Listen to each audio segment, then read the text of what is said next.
This is CBC Nova Scotia News. Chinese tariffs. A Nova Scotia seafood producer fears the impact will destroy his business. Affordable housing. Experts weigh in on preserving lower rents for existing apartments. And a new lab. A rare look inside this laboratory that tests for foreign animal diseases. More sunshine on tap for Friday and temperatures on the rise and really warming as we move into the weekend. Your full forecast is coming up. The turmoil over tariffs continues. Now, businesses in Nova Scotia's fishing industry are worried that China has announced a 25% tariff on Canadian seafood. As the CBC's Juliana Grillo reports, this adds pressure to the fisheries sector, which is already concerned about the on and off tariffs from the U.S. Sam Gao says the potential U.S. tariffs are a concern, but those coming from China may drive him out of business. China is imposing tariffs on Canadian seafood and agricultural products starting March 20th. This is in response to Canada imposing restrictions on Chinese-made electrical vehicles, aluminium, and steel in 2024. Actually, it's very good taste. Gao sells sea cucumber, a small animal that has healing properties in traditional Chinese medicine. But he says if his product goes up in price, it will no longer be competitive in Chinese markets.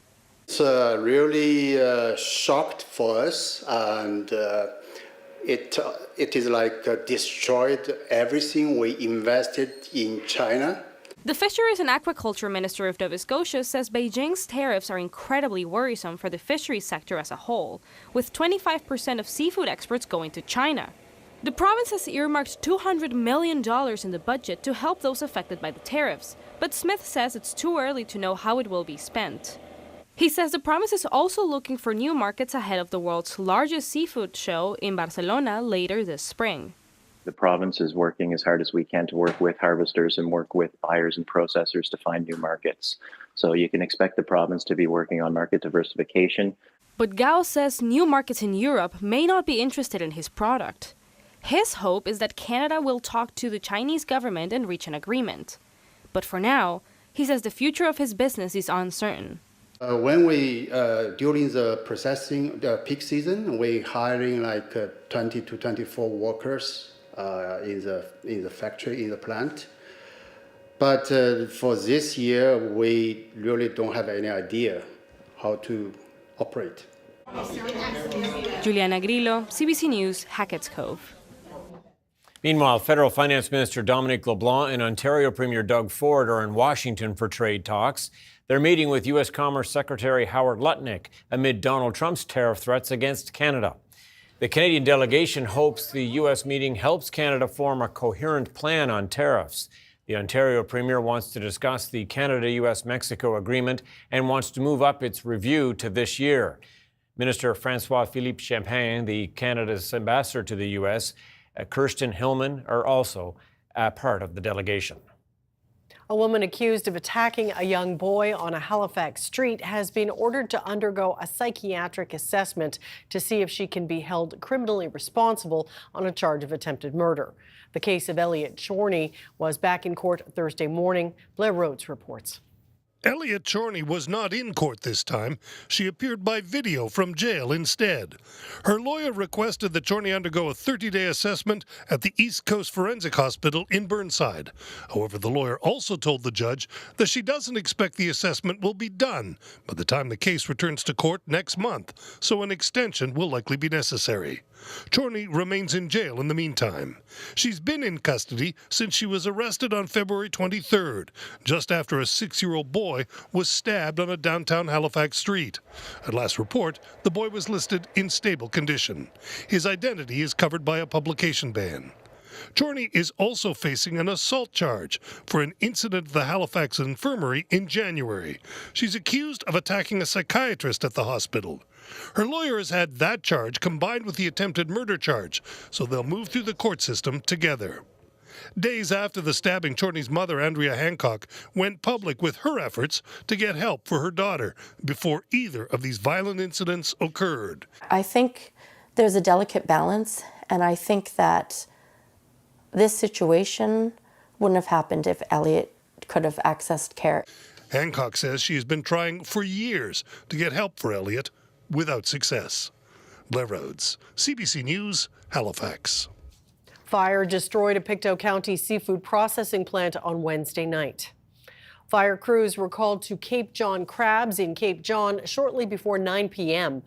The chief of the Scottsburn Fire Department, one of the fire departments that responded to the call, says flames were already devouring the plant when he arrived. Crews from 8 fire departments attended the scene. The plant processed lobster and snow crab and employs 11 people. The cause of the fire is under investigation. The 2025 wildfire season in Nova Scotia will start on Saturday. The wildfire season will run from March 15th to October 15th. Burning restrictions will be in place throughout the season. The Halifax Regional Municipality says residents can use the Fire Smart program to receive a wildfire risk assessment. Anyone who makes an outdoor fire is asked to check daily burn restrictions.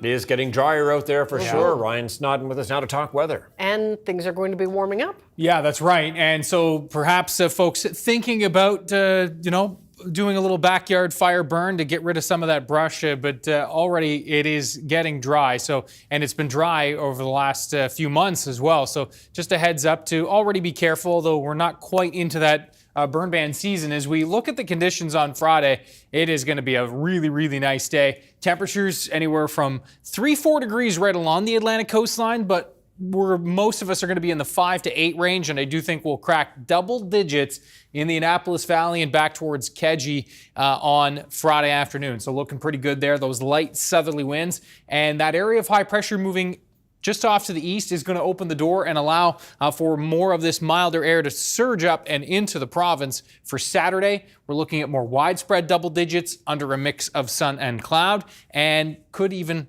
edge into the teens in the valley on Saturday afternoon, with more widespread low to mid-teens possible on Sunday as this milder air surges in. Now, Sunday will come with the price tag of some clouds and a little bit of drizzle. This warm push of air, it will move its way out with some rain on Monday. A bit cooler for the Tuesday, Wednesday time frame, but the good news is that it looks like it's going to be springing back into the region just in time for the arrival of spring on Thursday. Your full 7-day forecast is coming up in a few minutes. Sounding pretty good. It does sound good. Okay, thanks, Ryan. Thank you. Well, a recent CBC analysis found that some of Nova Scotia's most affordable rental housing is rapidly becoming less affordable. But housing experts say there are ways to prevent that. The CBC's Andrew Lamb reports. Nova Scotia is rapidly losing some of its most affordable rental housing. That makes it important to preserve lower rents in apartments where they currently exist. Experts say there are ways to do that. One approach is to have nonprofit groups buy apartment buildings previously owned by for-profit companies. That's really the only way to ensure that longer-term affordability. According to an affordable housing researcher I spoke with, non-market housing providers like co-ops and nonprofits tend to keep their rents lower over time. Non-market housing providers have social orientations that market-based landlords do not. So one example is they're more likely to locate in a more distressed neighborhood where there's a need for rental housing. Nova Scotia does have a program aimed at helping nonprofits and other groups buy existing housing. One expert says it's helpful, but sometimes nonprofits can't act quickly enough. They're competing with developers that are buying up properties and often just turning them right back around and increasing the rent significantly. Leviton Reed pointed to an idea currently in place in Montreal as a solution. Some communities have a right of first refusal mechanism that prevents that from happening. There are variations to the concept, but generally speaking, this would give municipalities the opportunity to buy an apartment building that's on sale before anyone else. Municipalities could then sell those buildings to non-market housing providers. In a statement, Nova Scotia's Department of Growth and Development says it has significantly increased investments in the community housing sector. It pointed to its acquisition program, which has loaned over $29 million to those organizations this fiscal year. That was for the purchase of 495 affordable housing units. McCourt says she'd like to see the province make the acquisitions program easier for nonprofits to access and increased funding for programs like it. Andrew Lamb, CBC News, Halifax. The list of people looking for a primary care provider in Nova Scotia shrunk once again last month. Nova Scotia Health removed about 8,500 people from the Need a Family Practice Registry in February, bringing the total down to around 96,000, or about 9% of the population. The provincial government says it's aiming to get the number down to 5%, or about 50,000 people. The list, which some people look to as an indicator of how well the healthcare system is working, is at its lowest point since 2022. A green hydrogen producer in the Strait of Canso is spending $50 million to modernize its fleet of tugboats. Everwind Fuels has purchased 3 new tugs for its headquarters in Point Tupper. Everwind will hire 15 new employees to operate and maintain the vessels. The new tugboats will replace the current fleet, which was built between 1992 and 2004. The announcement came shortly after the company filed environmental assessment documents for a transmission line across the Strait of Canso. The province will release its decision on the application no later than April 25th. The artist leading nominations for this year's East Coast Music Awards has announced his boycott of the event. Jeremy Dutcher is one of several artists withdrawing from the awards. That's after questions around the organization's direction following the ousting of its CEO, Blanche Israel, in January. Israel was dismissed after trying to implement structural changes and diversify music genres represented at the event. The ECMAs are scheduled for May the 7th to the 11th in St. John's.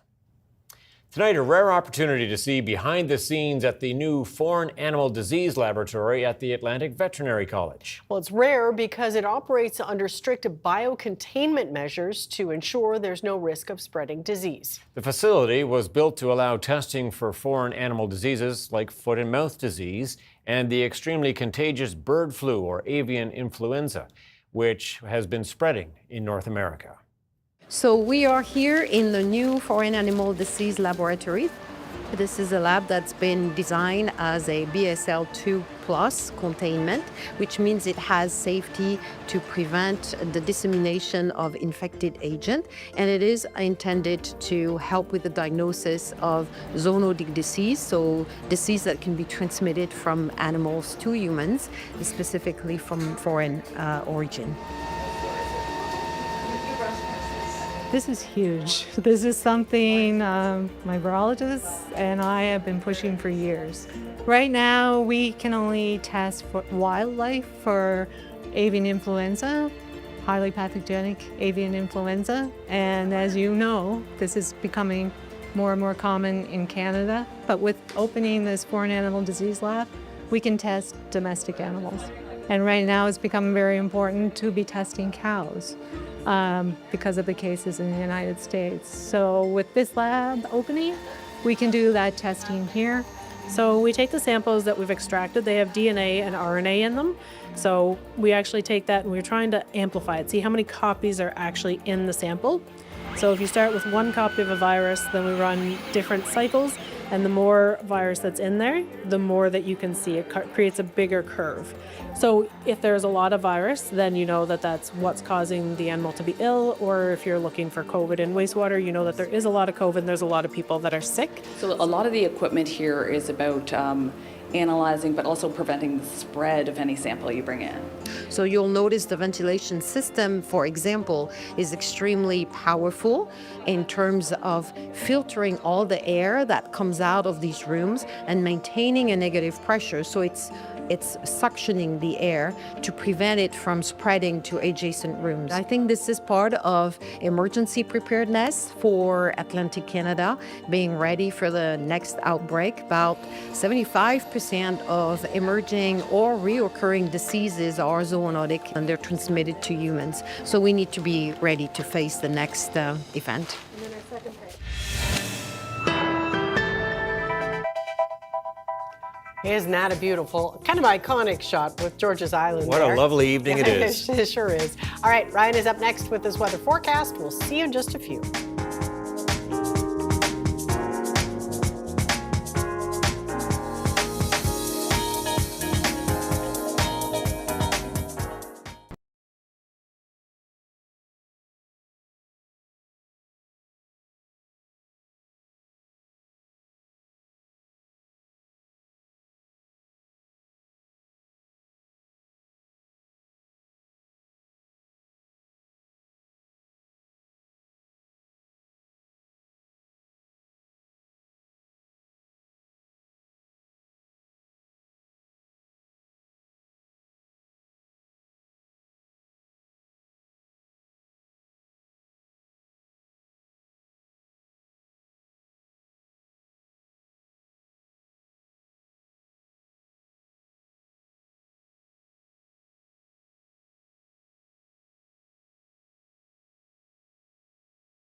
We had news about the fire ban there before in the first block of the show, and yeah, things are getting warmer out there. And in a rare twist, we're getting sun to go with the warmth, right? Well, that'll be nice. Yeah, it's definitely creeping up temperature-wise for Friday, Saturday, peaking on Sunday, although the clouds will dominate on Sunday with some drizzle and fog patches as the moisture comes in with that southerly flow. But yeah, lots of sunshine for Friday. That'll be our brightest day. And also clear skies tonight, which sets the stage for some great viewing of the total lunar eclipse. And of course, it is a full moon, the blood moon.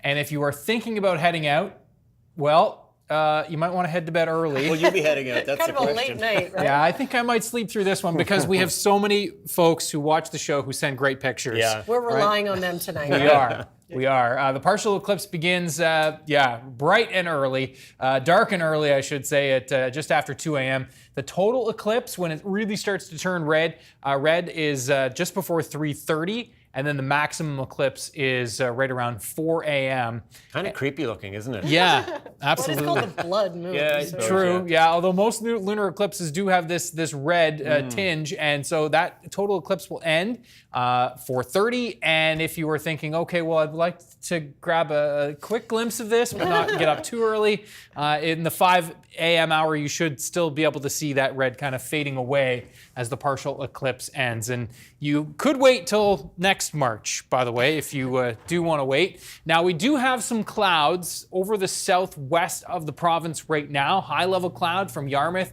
to Shelburne, even pushing up towards Lunenburg County. That is expected to kind of shift south and east tonight and move away as it kind of dissipates. So I'm not expecting that that's going to be a big issue there in the southwest of the province. Again, this is expected to kind of shift off to the south and east.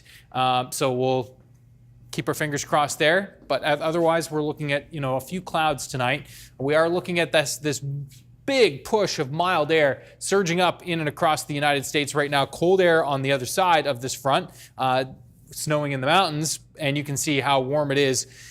Chicago's at 15, Minneapolis is at 17, Toronto's at 6, double digits on tap for Southern Ontario for Friday. Double digits, yeah, possibility here in Nova Scotia for Friday as well, though isolated. We'll show you where in a second. -4 to -8. In most cases, it'll be -6 to -8 with light winds for our overnight temperatures tonight, So not expecting a big wind chill if you are going to be heading out and catching a glimpse of that total lunar eclipse. There's that high-level cloud still in the mix for early Friday morning, but again, expected to fade away and drop off to the south even through the overnight. Now for Friday, just a whole lot of sunshine, looking really, really nice. We're looking at a bit of a southerly flow here, so that'll keep temperatures cooler in these onshore winds, 3-4 degrees. Even a little bit of an onshore wind possible for places in and around the north part of Cape Breton, as the winds are going to be relatively light here. We will see in and around the Bredor Lakes, likely our warmest spot there in Cape Breton near 7. Should see 8 to 7 degree temperatures, New Glasgow, Truro, Enfield, Hants County, back through Windsor. The metro area likely ranging from 3-4 degrees along the coast. And the water temperature is just 2. The wind's coming in from the water. It's going to be cool, right? And then we work our way into the south, and we are looking at, again, cooler in the onshore winds. Inland, 8, 9, 10 degrees possible, and 10 looking possible in Kenville and Kedgie for Friday. And the teens possible, low teens on Saturday in the valley. It is looking like we will see a solid mix of sun and cloud on Saturday. Clouds could be a bit dominant in the morning, but it looks like we'll break up into the afternoon. That mild air continues to push in. Sunday, this is notable. There's going to be more moisture here in this southerly flow. We'll see some patchy drizzle possible, some fog patches likely lingering along that southwest coastline. But not a bad day. Temperature-wise, will likely be 10 to 15 degrees from inland areas on Sunday. Looks like the warm air will surge back again for Thursday. So a bit of a dip, showers Monday into Tuesday, and then that warm air pushes back in Wednesday into the first day of spring. Tom and Amy. Warming up for sure. Okay. We're getting there. Thanks. Thanks, Ryan. Thanks, you. Ryan.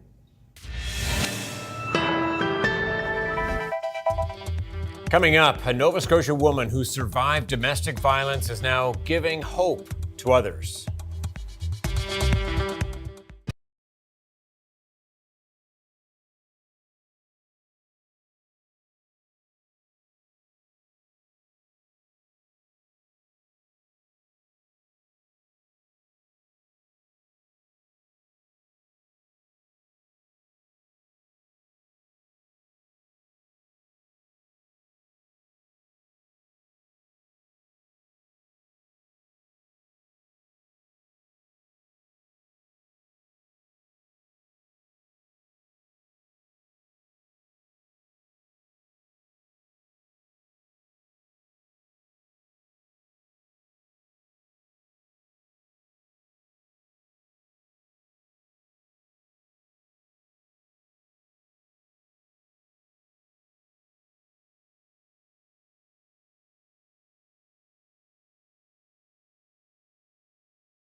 Welcome back. Gwendolyn Brown witnessed domestic violence growing up and then found herself trapped in an intimate partner violence.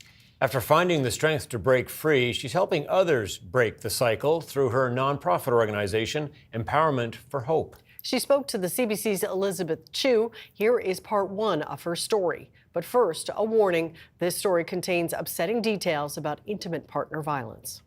I used to be very self-conscious of my gray hair because it's all in the front. But I love it. I really do, because it's a part of me. And people say, oh, it's you got gray hair from worry. Yeah, probably. You know what I mean? I worry a lot, but it's a part of me. I love it, and I embrace it. I'm Gwendolyn Brown, and I am the CEO and founder of Empowerment for Hope. Our organization supports those that are affected by sex trafficking and gender-based violence. So I am a survivor of sex trafficking. I wanted to use my story to inspire hope and to show others that recovery truly is possible. I first experienced trauma by watching mom and dad with the domestic violence. I just couldn't understand why he used to be like that with her. I just couldn't get it. But I noticed when he drank a lot, that's when he would be really violent. Even just watching my parents, with that domestic violence, that shaped everything that fell afterwards, just like the domino effect. Because I went from one trauma into another trauma, it shaped the course of my relationships. To be honest, I wouldn't even understand love. And, I even, remember even in my own mind thinking what did I do wrong?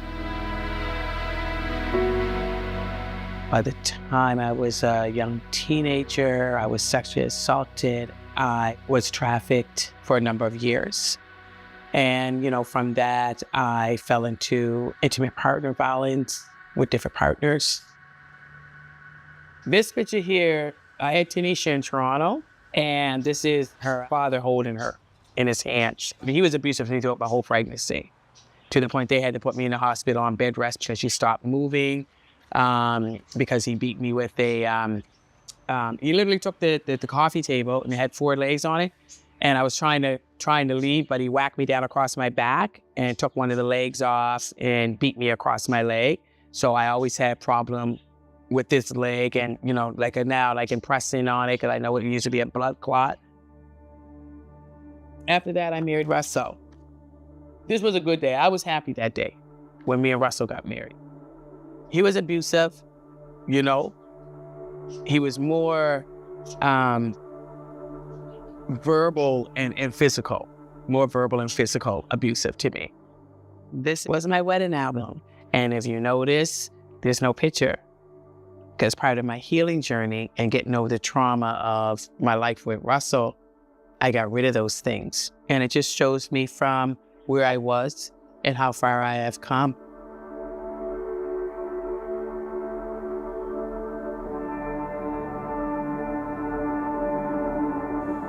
It seemed like every man that I was with, really, in the beginning, my children's father, that was a lot. Took me a while to get away from him, I just, because I grew up and synced that within my own house with my parents. I know it wasn't right, but I kind of accepted it because I got so complacent in seeing it and hearing about it. Where else was I gonna go?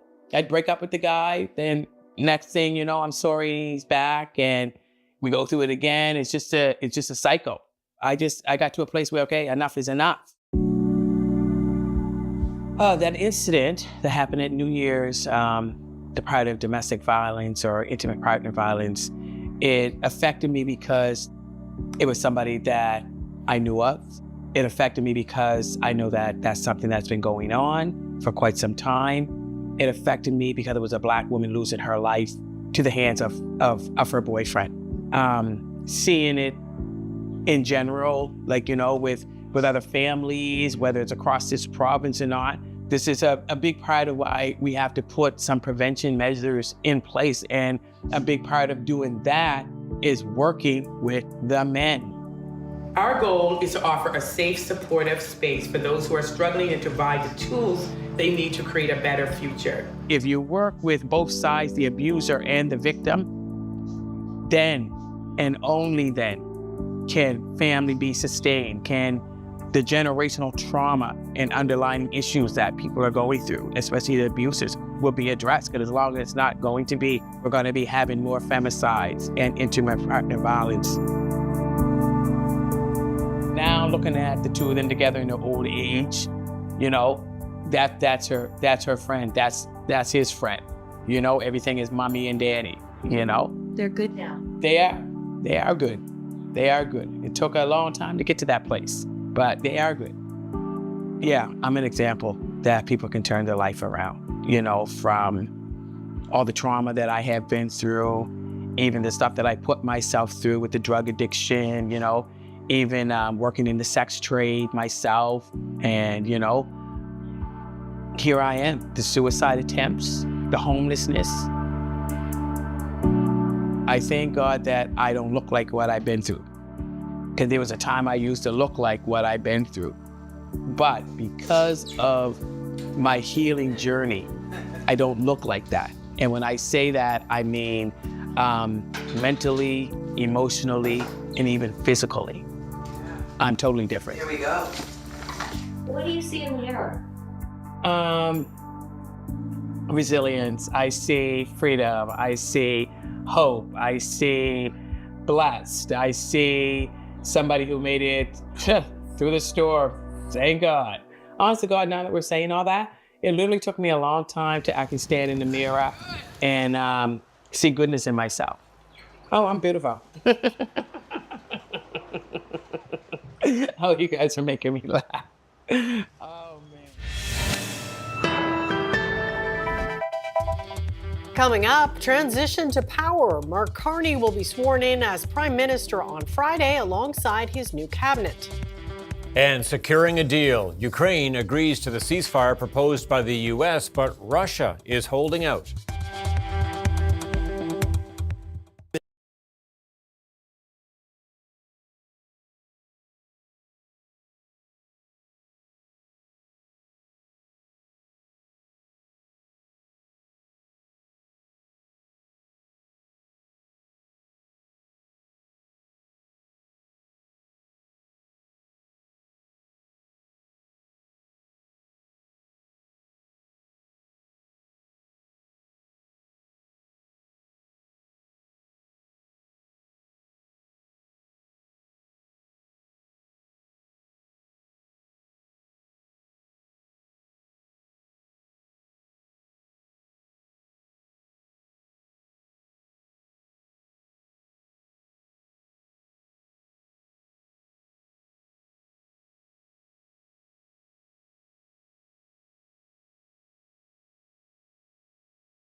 Welcome back. Justin Trudeau's time as Canada's Prime Minister is coming to a close. And Mark Carney is preparing to be sworn in soon, and so is his new cabinet. Ashley Burke reports.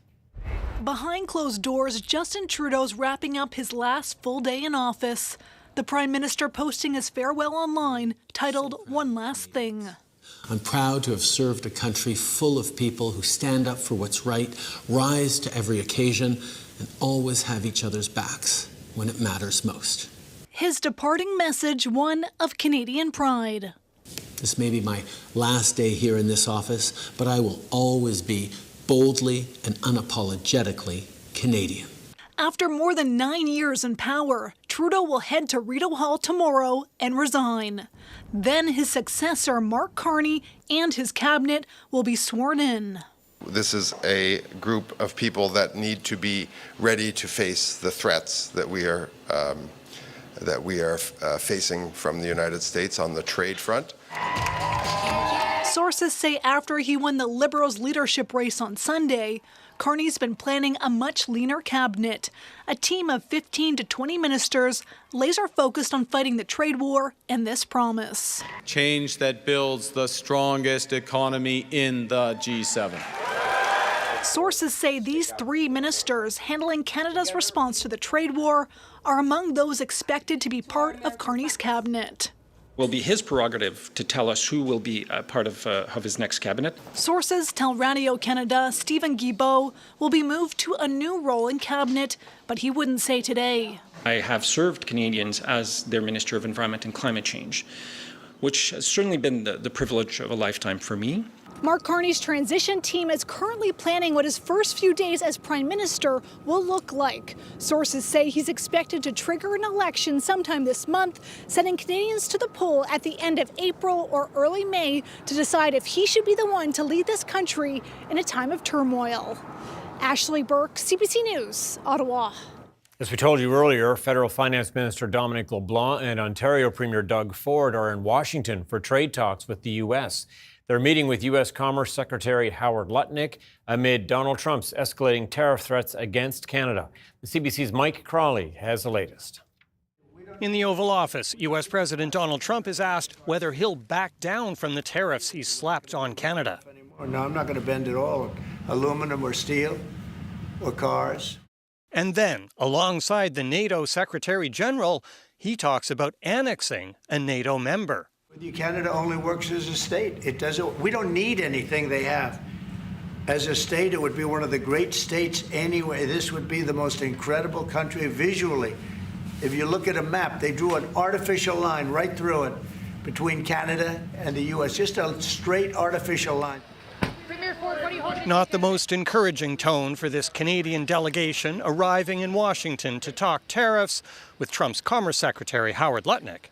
Canada exists, completely feeds off of the amazing economy of the United States of America. Let us build up our steel and aluminum so that we can protect ourselves. And by the way, we protect Canada. Still, ahead of meeting Lutnick, Ontario Premier Doug Ford takes his anti-tariff message to Trump's favorite news channel. Why attack your best neighbor, your treasured ally, that we're your number one customer? So this does not make sense. I mark my words, it will hurt the American people. Hailing from Michigan, I do have a special appreciation for Canada as a neighbor. The trade war was also a topic on Capitol Hill during the Senate confirmation hearing for Trump's pick to be the U.S. ambassador to Canada, Pete Hoekstra. We know how to make this work. Now let's do it and apply our experience to the priorities that the president has outlined. Freer, fairer trade, so that we can actually grow the business relationship between Canada. Hoekstra gets a bit of a rough ride in the hearing from Democratic senators questioning Trump's trade war against Canada and his rhetoric about annexation. Would you agree that Canada is a sovereign state and should not be even jokingly referred to as the 51st state? Thank you. Canada is a sovereign state, yes. So while that could be read as a more diplomatic approach toward Canada from the would-be ambassador, he didn't touch the 51st state part of the question. Mike Crawley, CBC News, Washington. Russian President Vladimir Putin says he agrees in principle with the U.S. proposal of a 30-day ceasefire in Ukraine, but calls for a deal that comes with lasting peace. Donald Trump's special envoy is in Moscow to push for a deal that Ukraine has already accepted. This as Russia gains more ground in its 3-year-long invasion. Anna Cunningham has the latest. President Vladimir Putin has been speaking at a news conference inside the Kremlin alongside his ally, the Belarusian leader Alexander Lukashenko. Now, President Putin saying this: Russia agrees with U.S. proposals to stop fighting, but any ceasefire should lead to a long-lasting peace and would have to deal with the root causes of the conflict. There are lots of questions about a ceasefire. Russia needs to talk to Washington about the details. And he went on to say that maybe he needs to have a phone call with President Trump. Although President Putin says he's in favour and considering a ceasefire, Russia's only going to agree to it if it addresses what he says are the root causes of the conflict, really stressing that there are questions still to be answered. He did go on to talk about the Kursk region. That's the border area where Ukraine launched its counter-offensive last August. President Putin was seen visiting his commanders there, dressed in military camouflage. He says the situation in the Kursk region is fully under our control. He did add that in light of this, he can understand it would be good for Ukraine to have a 30-day ceasefire, but he stressed there are nuances. He thanked President Donald Trump for what he said was paying attention so much to regulating the conflict in Ukraine. The war in Ukraine is now in its 4th year, and here we have President Putin saying, yes, we're considering this, but with strings attached and questions still to be answered, including that real emphasis on removing what he says are the initial reasons for the crisis. He said any deal would need to take into account the fast-changing developments on the front, how this is being interpreted in Washington. President Trump says he'd like to see a ceasefire and that President Putin's statement was very promising, but Trump saying it wasn't complete and that he is willing to talk directly with President Putin. Anna Cunningham, CBC News, London. The U.S. trade war is being felt in Canada's industrial heartland, steel and aluminum producing regions in Quebec and Ontario. Lisa Shing shows us how companies and their workers are facing uncertainty and adjusting to the tariffs. At this popular Hamilton grill, tariffs are the talk over lunch. Total insanity. I don't know what Trump is doing, but hopefully there's some plan behind his madness. The job losses are very scary because it's a trickle-down effect, too, because people aren't going to come to restaurants if they don't have a job. Steel is a major economic driver in the city, directly employing about 10,000 people and thousands more in supporting industries, including at this railway car manufacturer. These guys got families to feed, just like, people down in the States got families to feed, and there's no need for any of this. Just keep coming in until they tell us not to. We are Canadian, right? We're strong. We work together, right? We stand together. Even before the tariffs took effect, some businesses saw fewer customer orders. Things down at Stelco have definitely slowed. They have a hiring freeze right now. They're in cash conservation mode. About half of the steel produced in this country is exported to the U.S., but the Canadian aluminum industry is even more dependent on that market. About 90%, mostly from Quebec, goes there. Oh boy, there's not many ways. Cut our margins. Basically, that's it. The president of this HVAC company has been forced to cut some employee hours. We are losing orders on the U.S. side, which is only 20% of our sales right now, but it's 100% of our growth. And while Canadian exporters are feeling the squeeze, so too are importers, whose margins are affected by the counter tariffs announced by the federal government. Hopefully we can find some of these products, again, overseas and import from the European market. Despite the pain, some Canadian companies say they support the government's actions. The Americans need to feel pain. We can't just roll over and experience all the pain ourselves. Sending a clear message to the U.S. president. Lisa Shing, CBC News, Hamilton, Ontario. From U.S. tariffs to Canadian recession, economists fear that's the road we may be on, and that it may be a short drive. The CBC's Chris Glover takes this look at what may lie ahead. There'll be a little disturbance. Donald Trump is firm his tariffs will not cause a recession. I don't see it at all. But business and political leaders are not so sure. There's an irrational man who's at the head of the world's largest economy, and he's willing, I guess, to sink the entire globe into a recession. It's a self-made recession by one person. And economists are watching closely as North American stock markets have been tumbling.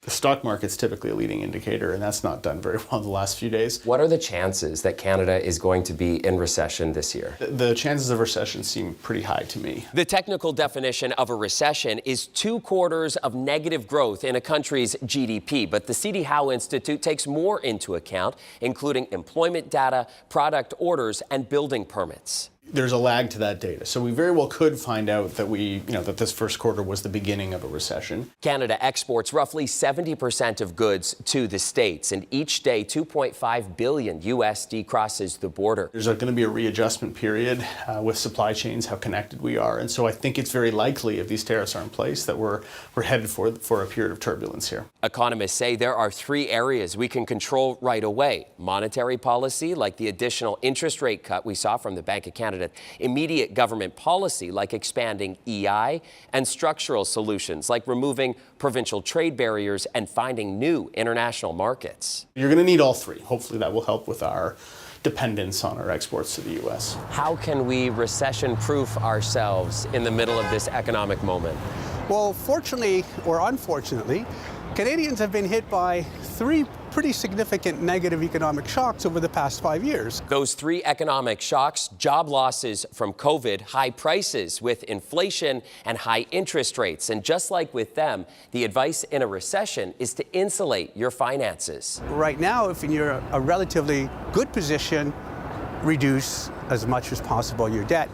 In the past 20 years, C.D. Howe says we've dealt with 2 recessions: the U.S. housing crash in 2008 and the start of the COVID pandemic, causing a recession that C.D. Howe says only lasted for March and April of 2020.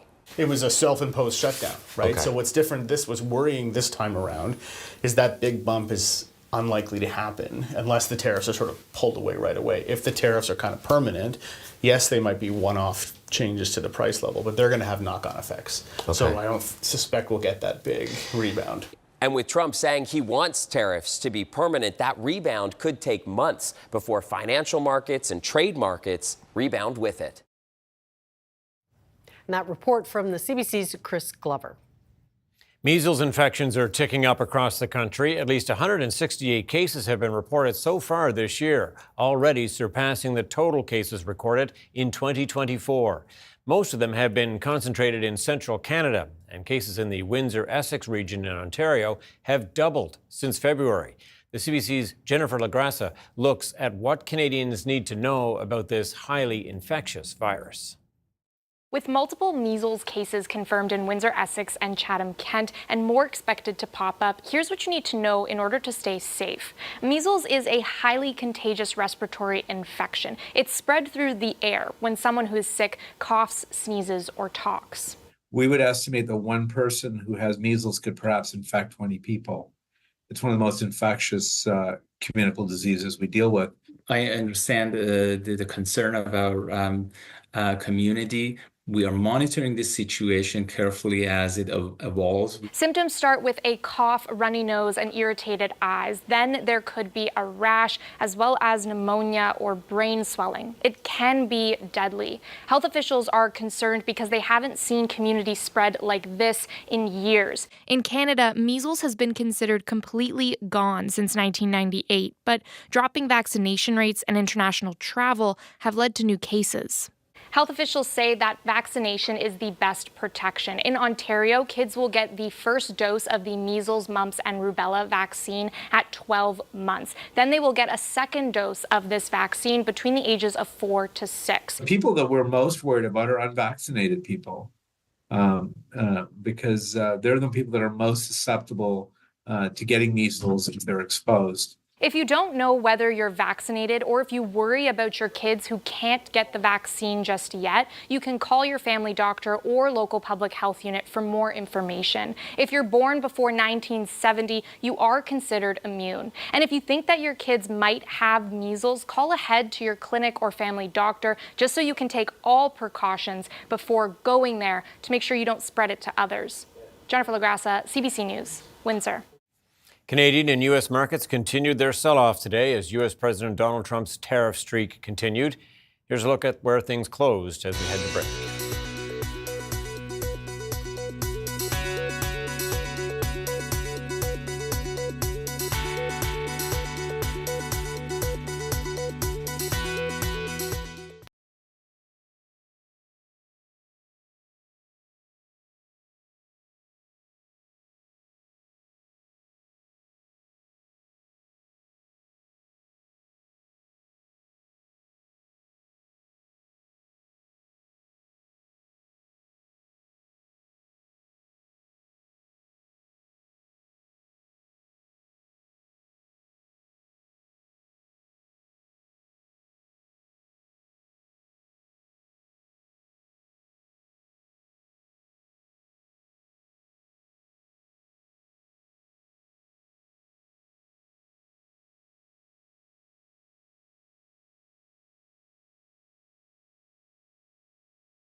Yeah, I would say most people are okay with that combination of rising temperatures and sun as well. Yep. Now, I have to ask you, are you going to stay up for the moon tonight before we... I will not be up. No, I was counting on Ryan, Yeah. but you like our viewers who are sending the pictures? We'll get a good shot of it. Yeah, We'll I'm see it counting then. on you folks at home to take some great snaps. I'm sure you will. Of course, the total lunar eclipse, in case you missed it earlier, will occur between about 2 a.m. and 5:30 a.m. That's prime sleeping time. Yeah, at its peak at 4 a.m. and I'll be sound asleep, I hope, at that time. Have a look at our viewer picture of the day today, which is taken from North Mountain in the Woodville area, west of Kentville. And this is overlooking the valley as the sun rises. Oh, very nice. Mm-hmm. Isn't that nice? Right Beautiful. between the tree there, too, right? Exactly. Great positioning. Beautifully framed. Thanks to Laura for this pick. Ryan's picks at cbc.ca. I'd love to see those picks, and hopefully we'll see some great ones, and we'll feature them tomorrow of the total lunar eclipse. Now, for Friday, temperatures will range from 6 to 10 degrees for most. A bit cooler in those southerly onshore winds. The Atlantic coastline, right, those ocean temperatures are 2, 3, 4 degrees right now, and so that's basically what we'll get right along the coastline. But inland, won't have to go too far inland to feel those milder temperatures, and right to the valley is where we'll see temps the best chance of some double digits on Friday and the best chance for teens on Saturday.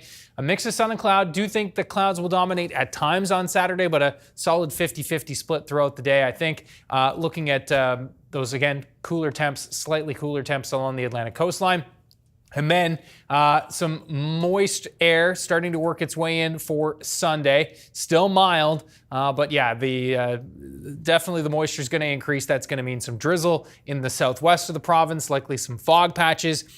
Lingering, hugging back around the coastline, particularly through the South Shore and down into the south and west. Shower Sunday night into Monday. A bit cooler Tuesday, rebounding for spring. All right, sounding good. Thanks, Ryan. A medical pilot project is underway testing a therapy to combat chronic illnesses and depression.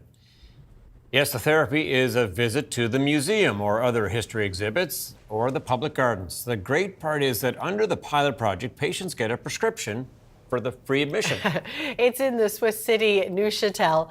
Proponents say the trips offer a chance to forget about sickness, worry, and pain. The idea came from a 2019 study on arts and health and subsequent experience during the pandemic lockdowns. It's a great idea. We'll see how it goes. That's it for us tonight. Thanks so much for watching. We'll see you next time. Good night. Good night.